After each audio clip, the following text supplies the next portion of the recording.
अक्षय तृतीयानिमित्त नंदुरबार शहरात पारंपरिक पद्धतीने सालदार निवडण्याची प्रथा आजही तेवढ्याच उत्साहात आणि श्रद्धेने जपली जात आहे। शहरातील माळीवाडा परिसरात 150 वर्षांपासून सुरू असलेली सालदार निवडण्याची परंपरा आजही कायम आहे। दरवर्षीप्रमाणे यंदाही हा अनोखा सोहळा पार पडला। शेतमजुरीसाठी वर्षभर काम करणाऱ्या सालदाराची नेमणूक या दिवशी केली जाते। या निवडीची पद्धतही तितकीच वैशिष्ट्यपूर्ण आहे।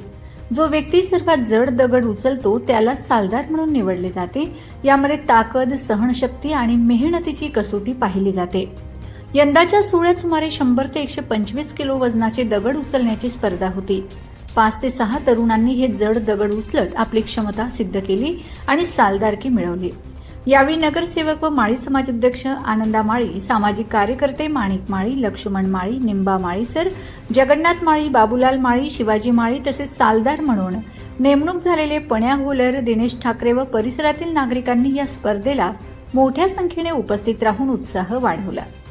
यावेळी निवड झालेल्या सालदाराचा पुष्पहार व पारितोषिक देऊन सन्मान करण्यात आला। निवड झालेल्या सालदारांना वर्षभरासाठी शेतात काम करण्याची जबाबदारी दिली जाते। त्या बदल्यात त्यांना 1 ते 2 क्विंटल धान्य तसेच सुमारे 70 ते 80 हजार रुपयांपर्यंत मानधन दिले जाते। त्यामुळे ही परंपरा केवळ सांस्कृतिक नाही तर ग्रामीण अर्थव्यवस्थेशीही जोडलेली आहे। परंपरा, श्रमसंस्कृती आणि सामाजिक एकजूट यांचे प्रतीक असलेली ही सालदार निवड आजही नंदुरबार जिल्ह्यात टिकून आहे। आधुनिक काळातही अशी परंपरा जपली जात असल्याने स्थानिक नागरिकांकडून समाधान व्यक्त केले जात आहे।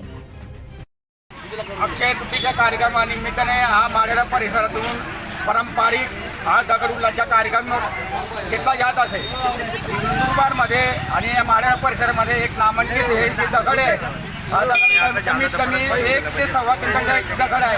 हे 2 दगडाचे शक्ती प्रदर्शन बांधवखंड असतात आणि हा केवळ म्हणजे शक्ती प्रदर्शन नव्हे, आजच्या तारखेला म्हणजे आधुनिक वस्तू सर्व येऊन गेलेली आहे। शेतामध्ये आजच्या कंडिशनमध्ये ना बैल, ना गाडी, ना घोडा, ना काही, ना गाडा वगैरे काही राहिलेलं नाही। परंतु हा एक मनोरंजन म्हणून हा कार्यक्रम माळेरा परिसरामध्ये घेतला जात आहे। आणि हा कार्यक्रम घेतल्यानंतर आम्ही या सर्व पेलवान लोकांना आम्ही पारदर्शक बक्षीस दिलेले आहे त्या माळेरा परिसरातून। तथा नंदुरबार शहरात जे नाव जे होतं माळेरात ते कायम म्हणून टिकून राहिलेलं आहे। जे जुनं लोक हा कार्यक्रम राबवत होते तेव्हा तोच कार्यक्रम आम्ही रेग्युलर हा कार्यक्रम आम्ही ठेवलेला आहे। तरी निवडल्यानंतर या दगड उठला, जो ज्याने दगड उचलला तो खरा पक्का सालदार म्हटला जात होता। परंतु आता सालदार मिळत नाही।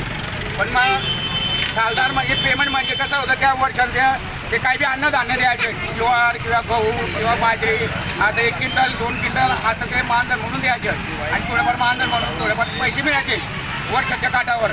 तेव्हा वेळी सालदारची किंमत होती। आजच्या तारखेला सालदार मिळत नाही, मजूर मिळत नाही, म्हणून हा कार्यक्रम माळेरा परिसरामध्ये पारंपरिक आम्ही घेतला जातो।